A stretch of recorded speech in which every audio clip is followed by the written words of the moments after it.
I think one of the most unhealthy stereotypes about healing is that there is a destination, a place you will get to where you now feel like, you know what? I am 100% healed. I feel 100% healed. And if I'm being completely honest, I realize now that in the past I may have also contributed to this stereotype, and I would like to correct that. I'm going to give an accurate description of what healing actually is and how we can achieve it for ourselves without feeling like it is something unattainable or never ending. I mentioned this in one of my previous videos, but for those of you who are joining us from this video, first of all, welcome, make yourself comfortable. Whether you're new here or you've seen my previous videos, today I'm sharing with you my personal journey with healing. And if you find that this video resonates with you, don't be shy, hit the like button so I can know to make more videos like this one. Okay, back to what I was saying. I mentioned in a previous video that a lot of my healing had to be self-led because I didn't have the money to consistently see a therapist or a life coach. I did have periods when I had access to one, but I did most of it alone. As a child, I experienced multiple instances of physical and sexual abuse, and as a result, my nervous system shifted into a state of chronic dysregulation, and it remained in that state for over a decade. Because as a child, such an experience was completely out of my scope of understanding, so managing and processing the emotions that it triggered in me was something that I did not know how to do for myself. Fast forward to me being a young adult, and deep down, I always intuitively felt like something was just not right. But I was never able to pinpoint it. I was covered in a world of fear, disgust, guilt, shame, and these emotions were so deeply ingrained into my system. They were governing my choices, my actions, my reactions, and basically just my whole life in general. Then I got to a point in my life where I was so desperate for something to change, so much that I knew I had to find my own path to healing, regardless of whether I had the support or not. Because I was not healing so that other people can experience the benefits. I was healing so that I can be able to consciously create a life based off of my own terms and conditions and not the terms and conditions of my traumatic experience. And in this video, I'm sharing with you exactly how I healed myself by covering the following 3 things: the science behind physical and emotional trauma, how to regulate a nervous system that has been chronically dysregulated for over a decade,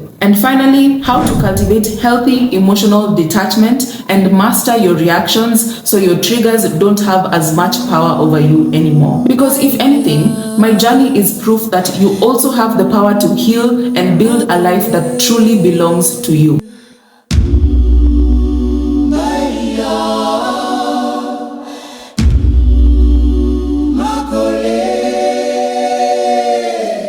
My perspective of healing deepened when I understood that healing is not about forgetting what happened. It's about recognizing the effects so you can consciously build a life that is aligned with your authentic self and not the self that your trauma forced you to be. Here is what life often looks like without recognizing and addressing the effects of trauma. And here is what it can look like after doing the inner work. In the first case, the difficult emotions left behind by your experience start to dictate your life choices. And in most cases, this is happening subconsciously because that way of living is normal in your reality. The second one is where the painful experience has not been erased, but the effects have been acknowledged and addressed. The individual now has the ability to consciously build a life that does not allow the pain to take over. Because when that happens, it only continues the cycle of pain. We pass it down to others. Painful experiences don't just disappear. We learn how to build a life around them. And you have the ability to choose what kind of life you want to build. For those of you who haven't yet seen my video right before this one, and for those of you who just need a reminder, here is a quick recap of what we talked about. Step number 2 of the alignment code is healing. To understand why learning how to regulate your nervous system is important, we first have to understand the science behind emotional trauma and stress. The Adverse Childhood Experiences Study, which had over 17,000 participants, showed that experiencing trauma such as abuse, neglect, or dysfunctional households between the ages of 0 to 17 has profound lifelong effects. It actually increases the risk of mental health issues as well as chronic diseases. The effects of trauma don't end after the experience is over. Science has proven that trauma actively rewires your brain and affects how you socialize with other people, how you feel, and even how you think. Now let's talk about how a chronically dysregulated nervous system can show up in our lives. What are the unconscious things that we sometimes do that could possibly be signs of dysregulation? A chronically dysregulated nervous system makes everyday life situations seem extremely difficult. Something as simple as sharing your opinion can be terrifying, especially if it contradicts the opinion of someone else, which can lead to developing a character trait of just never speaking up. Because a dysregulated nervous system prefers to shrink and to stay small as opposed to facing the discomfort of disagreeing with someone else. In other cases, we might find ourselves saying or doing things that we don't mean, things that we definitely know are out of line. Because, as we talked about in a previous video, trauma affects three major parts of the brain: the control center, the emotional center, and the learning center. After an episode of impulsivity, some of us may have a follow-up reaction to this, either by beating ourselves up and allowing guilt to take over, or masking ourselves with an inflated sense of self that refuses to take responsibility for our wrongdoings, or generally just being cold towards the people we hurt. Which then brings us to behavioral signs of chronic dysregulation: poor emotional regulation as well as increased impulsivity. Other resulting behaviors that come from chronic dysregulation are learning difficulties. Maybe all your life you found it extremely difficult to understand things that other people seem to grasp very easily. Right now, as an adult, having understood the effects of my childhood PTSD and doing the work to heal myself, I have built a lot of emotional intelligence and I've nurtured a lot of skills. But I know I definitely struggled in school with my studies when I was younger, and there is a part of me that sometimes silently wonders if that would have still been the case if I didn't experience childhood trauma, or if I received the care I needed to process it at an early stage instead of sitting with it for over a decade. Another sign of dysregulation that I definitely struggled with was problems in my social life, and specifically difficulty with building genuine connections. I was consistently finding myself in situations and relationships where I felt overlooked. It felt like anytime there was a situation that required somebody's comfort to be compromised for somebody else's comfort to be prioritized, I was the sacrificial lamb. And if I'm being honest, I did enable this kind of dynamic in my relationships because at the beginning, I used to pretend to be okay with it. My dysregulated nervous system would tell me that I need to go above and beyond for people right from the very beginning before they even prove that they deserve it. Because I thought that is the way for me to show them how loyal and loving I am. And as a result, they'll never leave me, which was good because I had a fear of being alone. What it actually did is made me come across as desperate for love and acceptance, and if I'm being honest, I was. So the relationships I approached with this kind of mentality became relationships where I was giving more than I was receiving, not realizing that those relationships only became imbalanced because I set up the perfect environment for this kind of dynamic to thrive. Fear, guilt, and shame were so deeply ingrained in my system, which made it so much easier for other people and even myself to successfully use those same emotions against me. A chronically dysregulated nervous system suppresses your ability to reason and simultaneously sets your emotions on overdrive.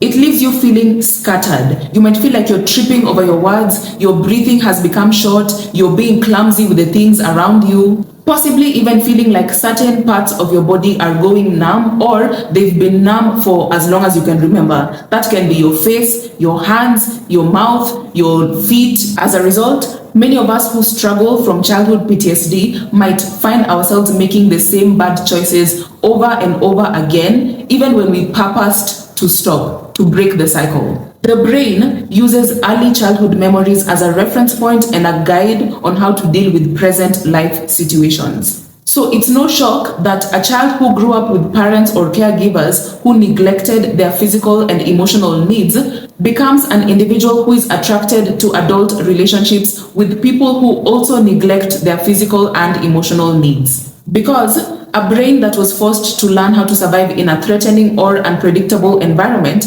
has a difficult time functioning in an ordinary, safe environment. So because of suppressed reasoning and an overdrive of emotions, the subconscious mind makes choices that land the individual in familiar patterns and situations even when they are harmful. Since when it refers to early childhood memories as a reference point on how to deal with present life situations, it notices that those comfortable yet harmful situations are what it has experience dealing with. Let me be real and straightforward with you. Regulating a chronically dysregulated nervous system is not going to happen after 1 or 2 practices. It likely won't even happen after 10 or 15. The truth is, you have to learn how to form a routine. Gradually build regulation practices into your daily life if you want to shift your system into a state of clarity and calm. We talked about yoga and breathwork in my previous video. In case you missed it, here's a quick recap. A man named Bessel van der Kolk is a leading researcher and clinician in the field of trauma. His work emphasizes that trauma is not just a mental experience. Its effects become imprinted in the body, which disrupt emotion regulation as well as memory. Therapies like yoga, breathwork, and EMDR help to regulate the nervous system because they stimulate the vagus nerve, which connects the brain to the body. As someone who experienced childhood physical and sexual abuse, I can honestly say to you that yoga and breathwork have been game changers for me. They helped me shift into a calmer state of being. Not overnight, of course, but gradually, over years of consistent practice. I can't tell you the exact moment when it happened, but one day I looked back and I realized I'm different. I feel lighter, my mind is clearer, I feel stronger. That does not mean that I don't still get triggered. I do. But now, regulation feels like second nature. When those waves of emotions arise, I don't drown in them the way I used to in the past. Now I've learned how to float with them. But maybe for your case, yoga and breathwork don't necessarily appeal to you, and that is completely okay. Do your own research and find out which activities appeal to you. In the meantime, here are some other regulation tools you can consider. Eye movement desensitization and reprocessing. I'll be honest, I don't have much experience with this, but I've read research that says it helps, and I've also had other people talking about their experience with it and how it helped them. So maybe you can consider it. Writing or journaling, which slows down our thoughts, it helps us to process, and it helps us to shift from a state of chaos to clarity.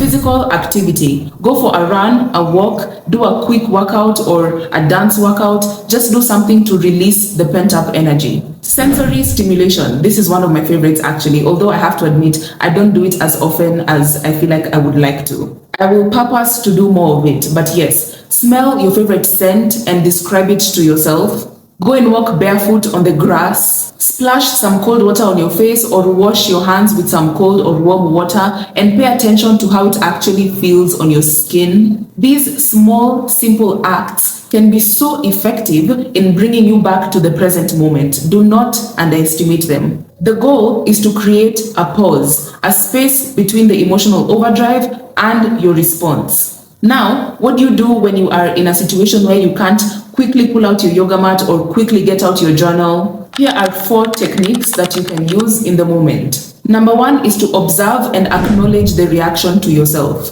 So this can sound like, I feel like crying and yelling because I'm having an emotional reaction to what is happening around me. Number 2 is intentionally slowing yourself down.